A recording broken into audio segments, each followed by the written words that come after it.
Allez, salut à tous et à toutes. Aujourd'hui, donc, on va encore une fois caster une petite game du ladder de Denver, hein. J'ai pris note de vos, on va dire, de vos encouragements et, et aussi de vos explications, en tout cas de vos, comment dire, de votre gentillesse à m'expliquer un petit peu, voilà, comment améliorer certaines choses que vous trouviez plus intéressantes que d'autres, par exemple comme l'interface, puisque je viens de la changer. Alors du coup, j'y suis pas ultra habitué. S'il y a des petites erreurs, ne m'en voulez pas. En haut à droite, il est de la team CSC. Il est Terran, il est rouge et il me semble qu'il est au moins top 100 GM voire plus. Il s'agit de Bratoke. Et en bas à droite, c'est notre petit RODG Denver Zerg. Alors c'est encore une fois donc un replay de Denver, hein, voilà. Comment dire, il m'a expliqué que donc en fait dans la première partie, il avait effectivement voulu partir sur comment dire, sur un fast muta, car apparemment sur cette carte c'est effectivement assez ennuyeux de se prendre des drops de partout. Voilà, donc et je pense que c'est quelque chose qu'il va faire assez souvent dans ses replays. Si jamais, en tout cas, il me renvoie de sur cette carte et contre Terran, vous verrez ce genre de style de jeu.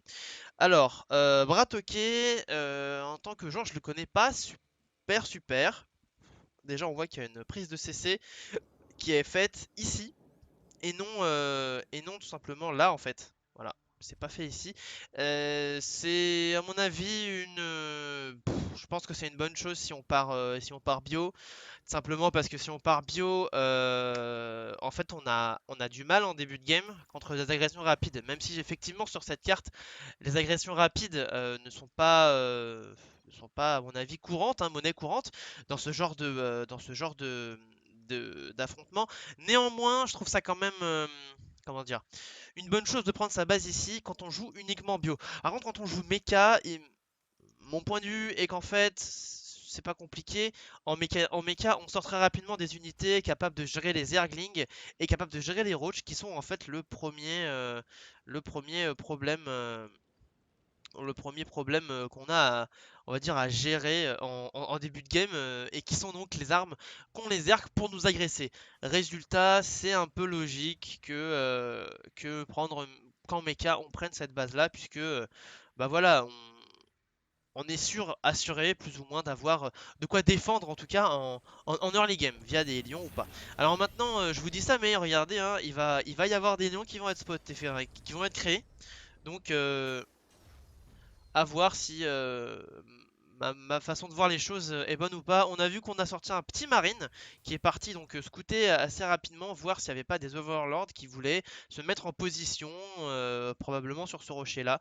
Et ce n'est pas le cas puisque l'overlord est en fait passé par là et donc est venu checker ce que serait la production du joueur Terran dans son bowl.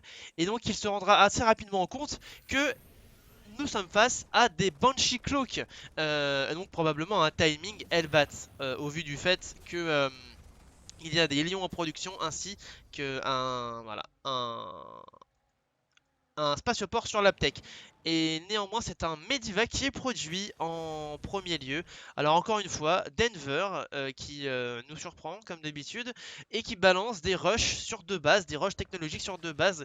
Absolument pas de rush en termes d'upgrade, hein, mais surtout en termes de technologie, c'est-à-dire là, pour l'instant, soit un rush infestateur, soit un rush probablement Swarmost, puisqu'apparemment il semblerait que notre joueur Terran hein, semble partir ouais, sur du mecha. Non, pas du mecha, ok. Donc ce sera pas probablement pas de l'infestateur, du Swarmost, excusez-moi, mais de l'Ultralisque du coup.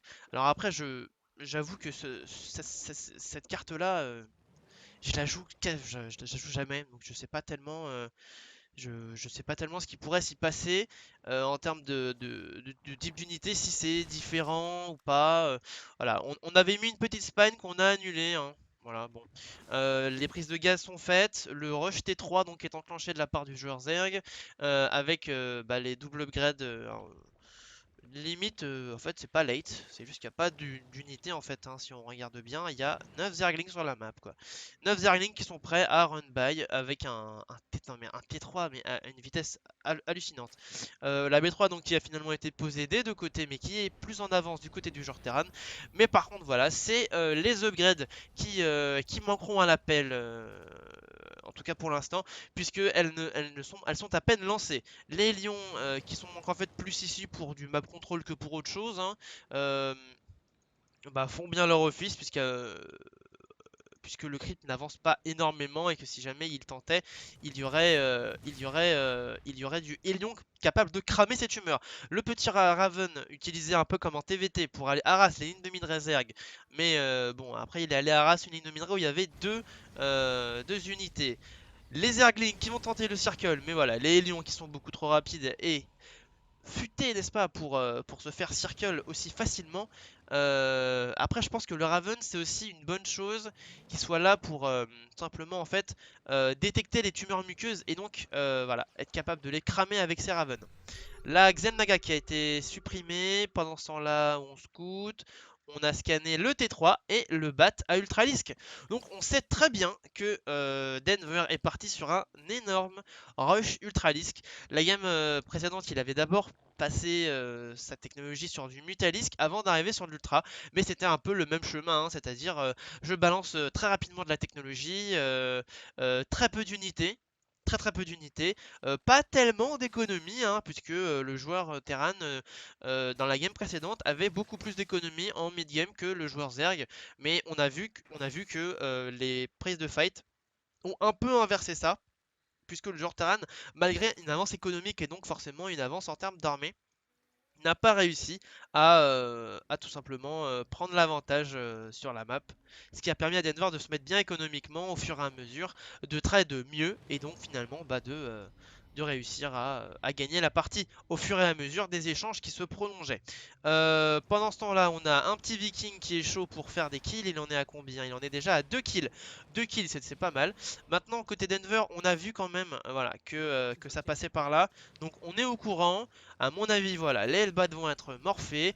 On est déjà parti sur un Fusion Core, hein, ce qui prouve que on va avoir envie. Oula, comment on va sur le spatioport? Voilà, on va avoir envie d'avoir un Liberator range très rapide pour simplement gérer en fait les Ultralisks, qui sont d'ailleurs produit bah, dès l'instant. Voilà, il y en a déjà sur le terrain. Les Benling qui rentrent en collision avec les marines et qui font quand même énormément de dégâts. Et il n'y a qu'un seul Ultralisk sur le terrain. Néanmoins, il semble avoir très peu d'armure et donc être en fait plus ou moins gérable avec uniquement des marines. Maintenant, on a quand même deux Libérators déjà sur place voilà, qui sont capables de gérer la situation pour l'instant. Après, quand il y aura un peu plus que deux ultras ou un ultra, ça va être plus compliqué. Denver qui se fait un petit peu voilà, cramer ses drones.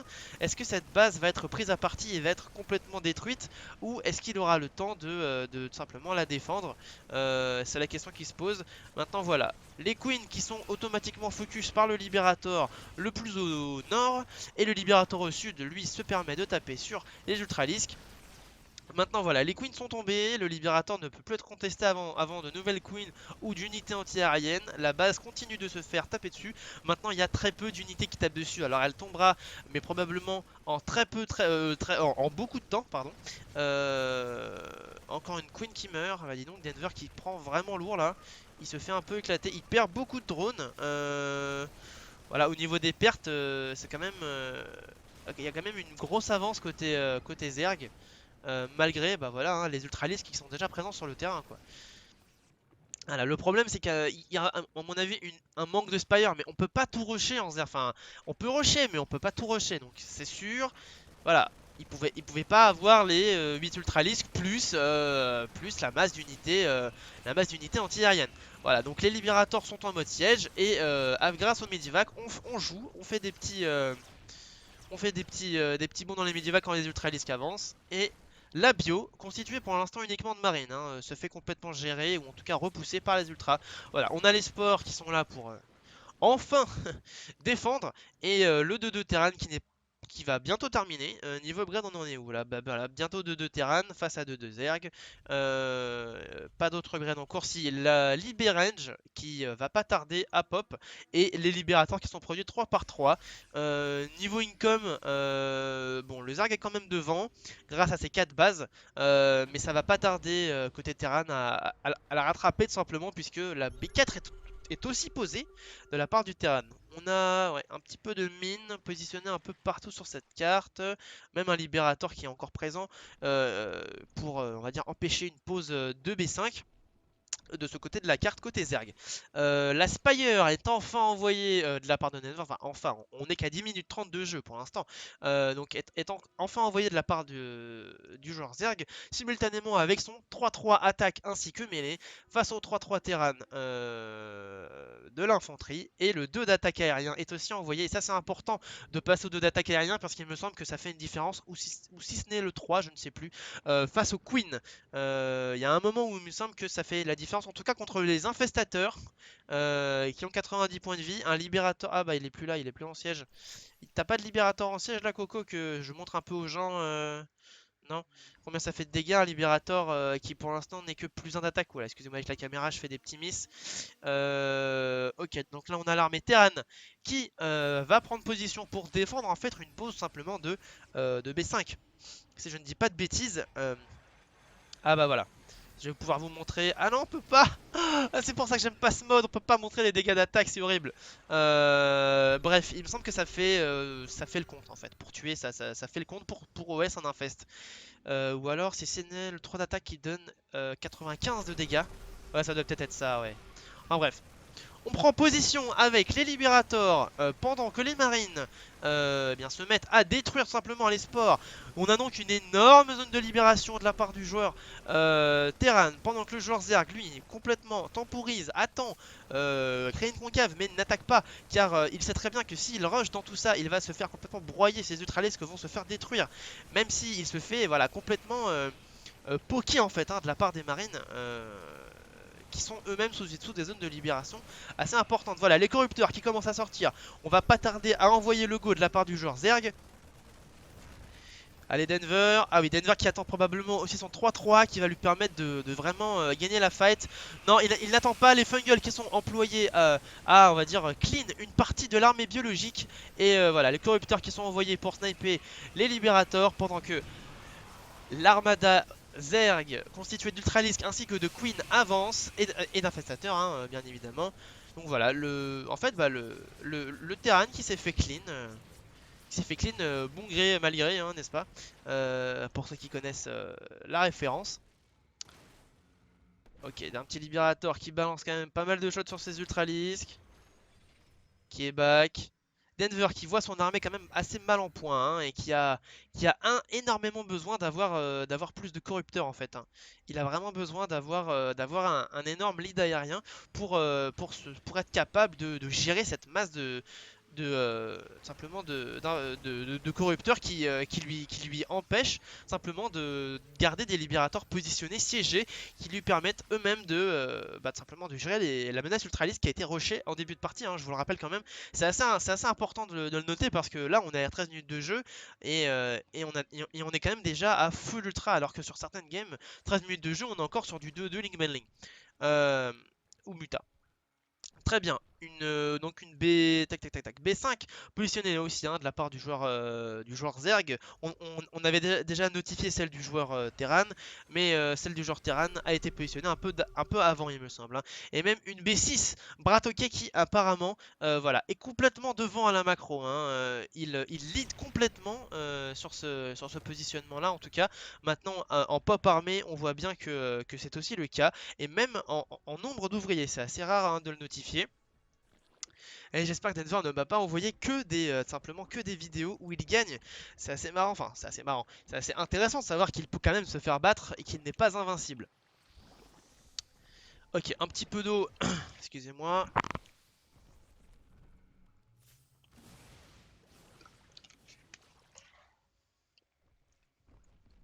Ah, petite échauffourée dans la campagne, rien de bien intéressant à noter. Très bien, les ghosts, ça y est. Alors là c'est important.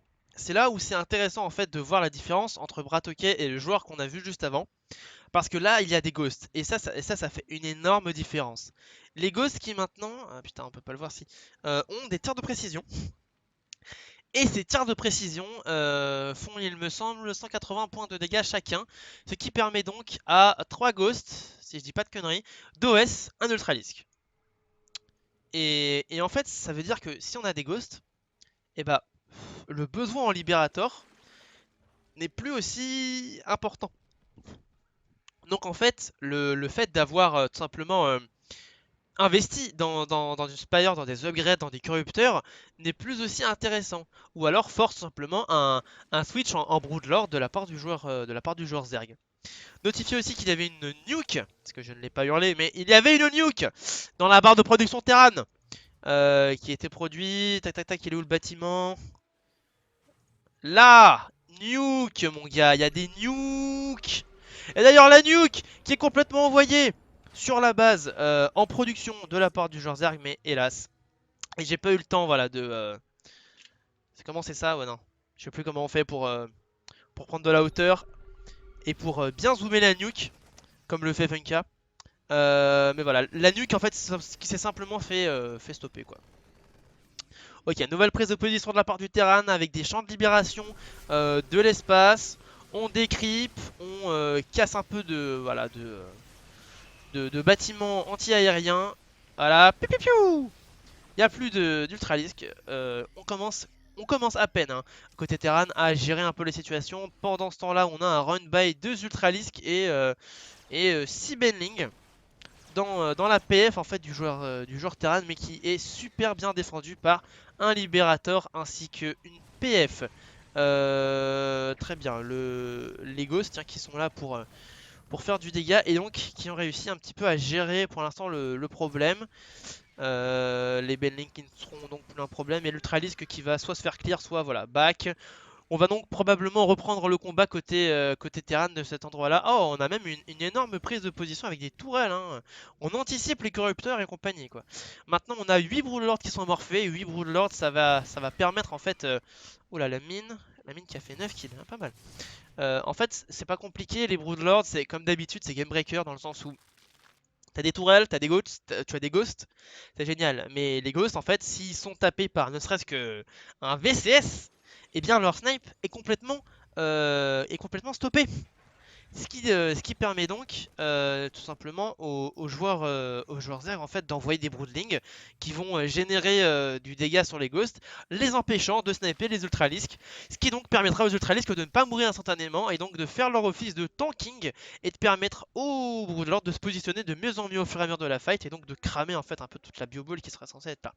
Maintenant, on voit bien que la bio a été déplacée sur le nord de la carte en défense, laissant donc son setup un peu sans défense du coup, hein, parce que là on a quand même que voilà que deux libérators et des tourelles. Maintenant, c'est vrai que c'est une position qui peut être ennuyeuse à supprimer parce qu'il faut forcément envoyer voilà, on pisse sur un CC, il faut forcément envoyer des unités de type corrupteur pour virer les libés, puis ensuite envoyer des zerglings, etc. Ah, quand même, hein, 3 d'attaque, ça calme un peu les corrupteurs, hein. Quand même. Ah, c'est intéressant de voir ça parce que c'est assez rare de voir des fights de Libérators en l'air. Depuis le moment où ils se sont fait nerf, ils sont devenus, je trouve, clairement inutiles. Alors, repositionnement aussi de la part du joueur Zer qui va commencer à vouloir avancer avec son armada, avancer son creep aussi parce que le problème de creep de la game précédente est le même, complètement le même aujourd'hui. On a donc un Denver quand même maintenant assez agressif, hein, qui commence à mettre la pression sur le joueur Terran. C'est plus l'inverse, maintenant c'est plus le joueur Terran qui met la pression, c'est le joueur Zark qui met la pression sur le joueur Terran. Et en règle générale, c'est jamais une bonne chose quand on est Terran de se faire foutre la pression, car on est quand même censé être celui qui la met. Voilà, donc attention. Côté Terran, on rush toute la technologie possible, hein. On rush les Ravens, on rush, voilà, on rush le full spatioport avec du Raven de partout, des nukes, voilà. dans les unités, on compte aussi donc des nukes qui sont complètement capables d'annihiler une énorme partie de la masse du joueur Zerg. Pendant ce temps-là, le joueur Zerg donc attaque tout simplement le joueur Terran qui était positionné en fait autre part sur la carte. On commence donc un espèce de trade base, peut-être qui s'arrêtera à une ou deux bases d'échange. Néanmoins, ça fait quand même pas mal et je pense que c'est franchement là c'est à l'avantage du joueur Terran parce que cette base-là, elle était presque minée, alors que celle-là, ah quoique, ouais, elle était presque minée aussi en fait. Non, non, en fait, c'est plus ou moins équivalent. C'est si jamais il perd celle-là que c'est plus chiant parce que voilà, là ces gars sont quand même encore pas mal. Ok, ouh, beau snipe là. Très beau snipe des Broodlords qui se font complètement sniper donc par les Ghosts. Est-ce qu'il va y arriver? Oh là là, comment il a volé. Ah, il meurt, très drôle. Euh, Petit run by côté Terran qui va probablement très rapidement se faire gérer par voilà par l'armée Zerg. Des ultralisques laissés sur le champ de bataille, on sait pas pourquoi. On les a oubliés, voilà. Bah c'est un peu pareil du joueur Terran, hein. Pour le joueur Terran, bim, on avait oublié ces maraudeurs qui ont volé tel des cerfs-volants, mais n'arrivant pas dans la main des gens à qui on a voulu les envoyer. Reprod Ultralisk avec continuation des upgrades du joueur Zerg. Donc on continue vraiment sur l'arrière, hein. Côté Terran, on passe au Raven. En fait, je pense qu'on passe un peu, pas sur du mecha, mais un espèce de semblant de mecha, dans le sens où les Raven quand même se couplent beaucoup mieux avec les unités mecha que bio, hein, c'est-à-dire qui sont des... En fait, le Raven, c'est pas une unité qui va carrer la game maintenant. À une époque, c'était le cas avec les tourelles qui duraient 3 ans.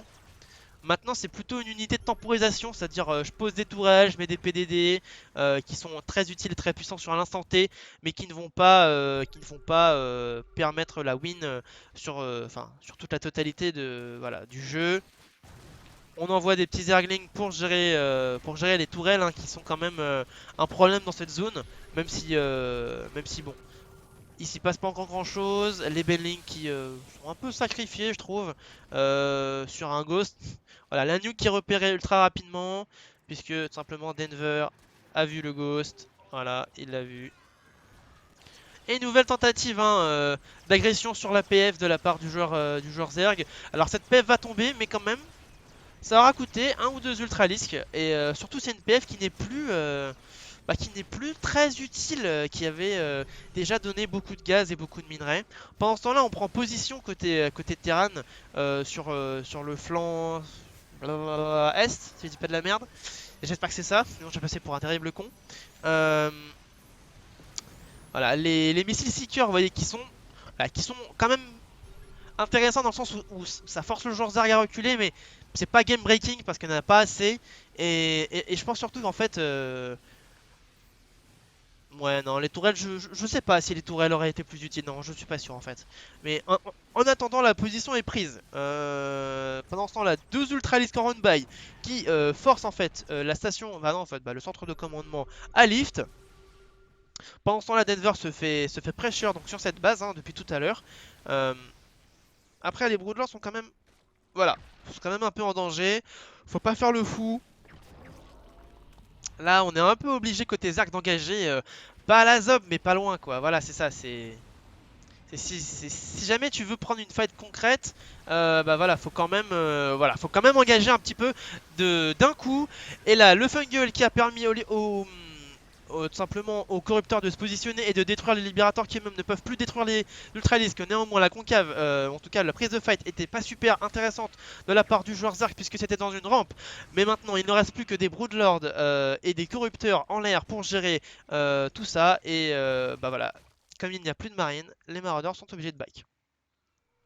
Bon, il reste deux ghosts, mais ils ont presque plus d'énergie. Maintenant, le lot attack apparemment suffit pour presque. Il est pas mort. Il est pas mort à 3 HP. Hein. C'est chaud quand même. On a enfin réussi à libérer la zone avec des speedlings. Oh là là, c'est triste. Du coup, on va pouvoir poser pour peut-être. Après, pas une base, mais en tout cas, on sait qu'on est plus safe, quoi. Voilà. On sait qu'il y a plus ça qui nous empêche de vraiment Putain, 20 points de vie. Qui nous empêche de, voilà, de nous mettre bien. Attention, les missiles Seeker qui maintenant peuvent aller beaucoup plus loin. Hein, donc fuir n'est plus tellement une possibilité. On n'a plus que 2 Broodlord hein, quand même. Hein, côté Zerg, c'est pas la joie. Et on a une énorme masse de Raven qui, quand même, à elle seule, peut, voilà, peut occasionner beaucoup de dégâts. En production, on a 5 infestateurs. Ok, des queens. Ouais, mais c'est pas ça qui fera gagner le joueur Zerg pour l'instant. Alors, est-ce que les missiles Seeker continuent? Oh, ok, il y en a qu'un seul qui continue. Bon, franchement, le dégât est minime comparé à ce qu'il aurait pu être. Puisqu'en fait, il y a une nouvelle amélioration. Je sais pas si elle a été faite. Ouais, elle a carrément été faite. Enfin, je pense qu'elle a été faite. Qui permet en fait simplement aux joueurs Terran de ne plus perdre facilement ses missiles Seeker. Car il y a plus de portée. Et surtout plus de dégâts. Et les dégâts sont vraiment insane. Hein. On se prend 3006 Seeker, on peut. Enfin, on a limite perdu la game. Alors, la PF va-t-elle tenir face à ces Ultralisks? En tout cas, je ne pense pas, car elle possède trop peu de dégâts, néanmoins, même si elle tank beaucoup. Pendant ce temps-là, on prend des positions, on prend des gaz, et on prend une nouvelle base avec des Ravens uniquement. Voilà, un full tourelle, mais pendant ce temps-là, et bien run by de Zergling. En fait, on s'échange nos bases simplement. C'est voilà, on a échangé nos mamans, et ben bah, là, on a échangé nos bases. C'est clairement le mot d'ordre de cette partie. Maintenant, les Ravens n'ont plus tous beaucoup d'énergie, hein, il reste plus beaucoup d'énergie. Il n'y a plus beaucoup de Medivac pour soigner la bio. Il y a très peu de Ghost. Même si, effectivement, en face, on dénote un manque d'armée. Voilà, un manque d'ultralistes hein, surtout. Voilà, les neutralistes qui maintenant sont là, on pose les tourelles. Est-ce qu'on va sniper? Ouais, on snipe, mais il n'y a plus assez de ghost en fait. Hein. Du coup, même s'il y a des tourelles et même s'il y a des snipes, ah là c'est plus suffisant. Là, excusez-moi, les Ravens qui sont complètement chase et qui vont probablement tous mourir hein, suite à ça. Ce qui n'était pas assez bien accosté. Et du coup, bah, à la pop, on a clairement chuté et c'est le GG. Bon, et ben j'espère que cette game vous a plu. N'hésitez pas encore une fois à commenter et à partager, à vous abonner à la chaîne, à en parler à tout le monde, à vos amis, à votre femme, à votre épouse, à vos enfants, à vos grands-parents ou même à vos parents, il n'y a pas de problème. Sur ce, je vous laisse avec cette fin et à la prochaine fois.